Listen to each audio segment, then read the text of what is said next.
ओम बापू नंदा चौर वालिया आपकी की सदा सदा ही जय ही गुरुमते जय लाल की जय।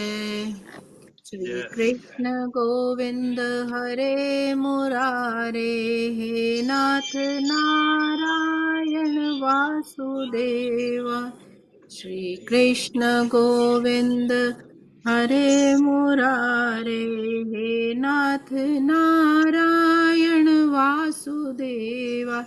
पित मात स्वामी सखा हमारे, हे नाथ नारायण वासुदेवाय। श्री कृष्ण गोविंद हरे मुरारे, हे नाथ नारायण वासुदेवा।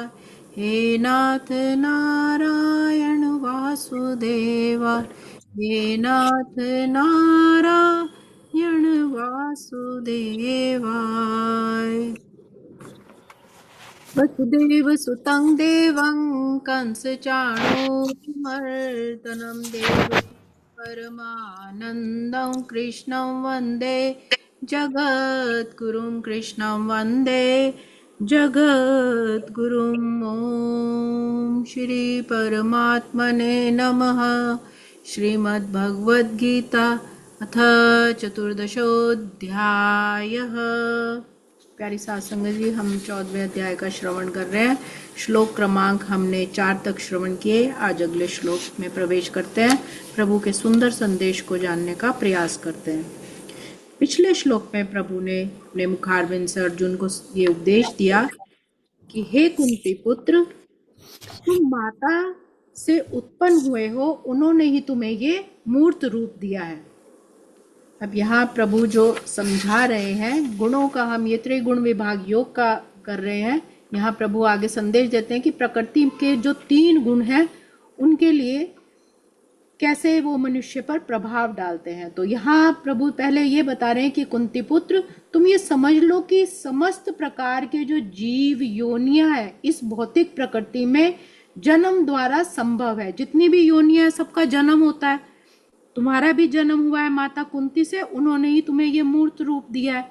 तो इस प्रकृति में कई योनियां हैं, उन सब के जो शरीर प्रदायिनी है वो प्रकृति है, और उनका जो बीज प्रदाता है वो पिता मैं हूँ।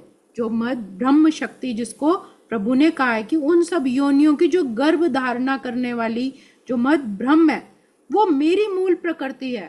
प्रकृति उस योनि को, उस जीव को शरीर देती है। अब कितनी तरह की योनियां हैं, कितनी तरह के कीट पतंगे हैं, जानवर हैं, तो सब की जो मूल जो उत्पत्ति है वो मूल प्रकृति से हुई है। और उनके अंदर जो चेतन स्वरूप है सृष्टि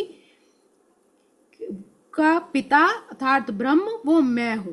तो प्रकृति इस सृष्टि की माता है। सारी सृष्टि जो है, जो हमें दिखाई देती है, तो जो, लेकिन ये किससे, मूल से जो उत्पन्न हुई है वो सृष्टि जो है उसको ही माता कहा है, जिसको हम जगदम्बा भी कहते हैं। वही आदि शक्ति है, क्योंकि शक्ति अपने आप में जैसे शिव है, शिव में ही शक्ति समाई है। तो प्रकृति और पुरुष दोनों के ही संयोग से ही जीवात्मा की उत्पत्ति होती है। ये हमने पीछे भी श्रवण किया था। तो वही भगवान यहाँ पर बता रहे हैं कि वही जगदम्बा है जो आदि शक्ति है, इसी से ही पूरी सृष्टि का निर्माण हुआ है। तो प्रकृति जो है वो शरीर देती है और परमात्मा जो है उसमें चेतना देते हैं, इसीलिए हम परमात्मा के अंश कहे जाते हैं। अब अगला श्लोक, श्लोक क्रमांक 5।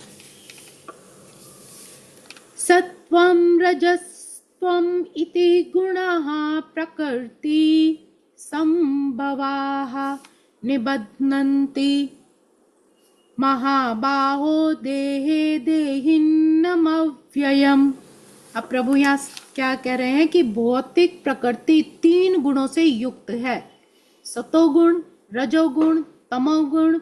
और हे महाबाहो अर्जुन, जब शाश्वत जीव प्रकृति के संसर्ग में आता है तो वह इन गुणों से बंध जाता है। मतलब हमने पीछे जैसे श्रवण किया था कि मद ब्रह्म नाम से जो भगवान ने कहा था कि मेरी मूल प्रकृति है, उसी मूल प्रकृति से ही सत रज तम, ये भी तीनों गुण उत्पन्न होते हैं। और इन तीन गुणों के मिलन से ही प्राणियों में अनेक अनेक भेद भी पाए जाते हैं। सबका स्वभाव अलग अलग हो जाता है। हर प्राणी का, जैसे हिरन है तो वो घास खाना उसका है, अगर शेर है तो वो क्रोधी थोड़ा स्वभाव का होता है, तो वो उसको दूसरे जानवर का संहार करके खाना होता है। गाय है तो वो शांत स्वभाव की। तो ये भी गुण हर मनुष्य के अंदर भी जो अनेक भेद पाए जाते हैं, तो ये भगवान ने कहा इन गुणों के कारण, इन गुणों के मिलन के कारण ही भेद होता है। पर गुण ना तो दो होते हैं ना चार होते हैं, ये हमेशा तीन ही होते हैं, सत्व, रज और तम गुण। तो गुणों के कारण ही पदार्थ, धन, परिवार, शरीर, स्वभाव, वृत्तियां, परिस्थितियां, क्रियाएं आदि को अपना मान लेने से यह जीव स्वयं अविनाशी होता हुआ भी बंध जाता है। अब सबके गुण अलग अलग हो गए, तो उसी हिसाब से धन, परिवार, शरीर, स्वभाव, वृत्ति, मतलब उसकी सोच, जो स्टफ दिमाग में जो होता है, परिस्थितियां, सब को अपना मान के वो बंध जाता है। धन के साथ जुड़ गया, परिवार के साथ जुड़ गया, तो इस तरह परिस्थितियों के साथ मोह माया में जिस तरह फंस जाता है, तो विनाशी पदार्थ, धन आदि के वश में हो जाता है। सर्वथा स्वतंत्र होता हुआ भी पराधीन हो जाता है। हालांकि वो परमात्मा का अंश है, उसमें इतनी सामर्थ्य है कि उस चीज को छोड़ सके, लेकिन फिर भी वो बंध जाता है, क्योंकि गुणों का स्वभाव ही होता है बांधना। तो जैसे मनुष्य जिस धन को अपना मान लेता है, उस धन के घटने से, बढ़ने से उसके स्वयं पर भी असर होता है।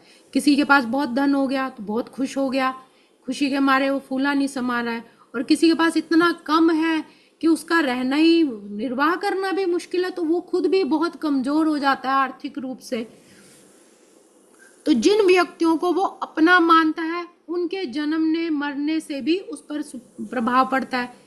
ये तो धन के साथ जैसे बंध गया, और ऐसे ही अगर परिवार के किसी सदस्य के साथ उसका बड़ा मोह है और अचानक उसकी, जैसे माँ का अक्सर अपने बच्चों के साथ बहुत प्रेम होता है, जैसे ही बच्चे की कोई तबीयत खराब हुई तो माँ का चेहरा भी ऐसे ही हो जाता है, बिल्कुल ही ढल जाता है कि मेरा बच्चा इतना बीमार है, कब ठीक होगा, कैसे ठीक होगा, क्योंकि बंध गए उसके मुंह में। तो जिससे उनको शरीर, जिस भी शरीर को भी अपना मानता है, उसके घटने बढ़ने से भी स्वयं पर असर पड़ता है। यही गुणों का अविनाशी देह को बांधना है। परिस्थितियां बांध लेती है। कभी कभी ऐसी परिस्थिति आ जाती है, मतलब जैसे अगर शादी का माहौल होता है तो सब बड़े नाचने लगते हैं, और अचानक कोई बीच में कभी ऐसी कोई घटना या कुछ ऐसे न्यूज मिल जाती है तो एकदम फिर वो हो जाता है। तो यही गुणों को बांधना भगवान कहते हैं। अविनाशी होते हुए भी, परमात्मा का अंश होते हुए भी उसमें बंध जाता है। इसीलिए गोस्वामी तुलसीदास जी कहते हैं, ईश्वर अंश जीव अविनाशी, चेतन अमल सहज सुख राशि, कि जीव का जो ये अविनाशी स्वरूप है, वास्तव में कभी भी गुणों से बंधना नहीं चाहिए, पर ये बंध जाता है जब वह विनाशी देह को मैं, मेरा, ये मेरा घर, ये मेरा परिवार, ये सब मेरे लिए, ऐसा मान लेता है अहम भाव से, तब उसके कारण वह उसको बंध जाता है, और फिर उसको परमात्म तत्व में भी कठिनाई लगती है, क्योंकि उसका मोह उधर चला जाता है। तो भगवान कहते हैं, हे महाबाहो, ये तीन गुण प्रकृति से उत्पन्न होते हैं। जिस प्रकार ऊर्जा से पंखा घूमता हुआ हमें दिखाई देता है, लेकिन हमें वो ऊर्जा दिखाई नहीं देती, उसी तरह जो ये गुण है ये हमारे अंदर ही है। उसी प्रकार जो चैतन्य स्वरूप है वो हमारे अंदर है। कॉन्शियसनेस जिसको चेतना कहा है, वो हमारे अंदर ही है, लेकिन और उसी चेतना के कारण हमारा शरीर जो है, देह चलता है। उस गुण, उस चैतन्य को इस देह के साथ बंध जाने के कारण ही हम सुख दुख पाते हैं, बंध जाते हैं। तो सत्व गुण अर्थात ज्ञान का प्रकाश, रजोगुण अर्थात क्रियाशीलता, और तमोगुण यानी क्रिया शून्यता। तो सृष्टि में सर्वाधिक जो है इन्हीं गुणों का प्रभाव दिखाई देता है। तो हमारा शरीर विनाशी है, किंतु आत्मा जो है वो सत्य रज तम इन्हीं गुणों के कारण बंध जाती है, तो फिर वो उन्हीं का ही स्वभाव दिखाई देता है। तो भगवान कहते हैं कि ये जो सांसारिक चीजें हैं, इन्हें छोड़कर इन वस्तुओं को पकड़ना नहीं है। उसको ना पकड़ने से ही हम अपने अविनाशी गुणातीत स्वरूप का स्वयं अनुभव कर पाएंगे। तो आज के श्लोक को हम यही विराम देते हैं।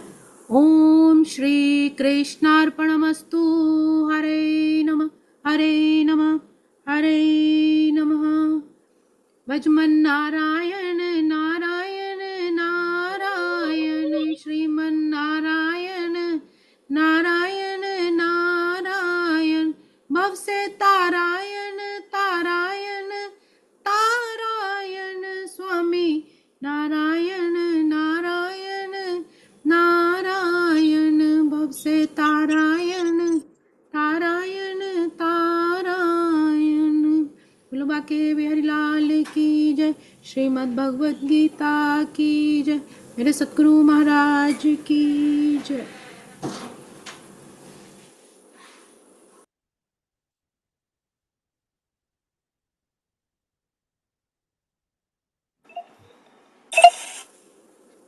हाँ जी, हाजिरी जिसने लगानी है लगा ले। नहीं, रोजी का टाइम भी हो गया। रोजी की बहुत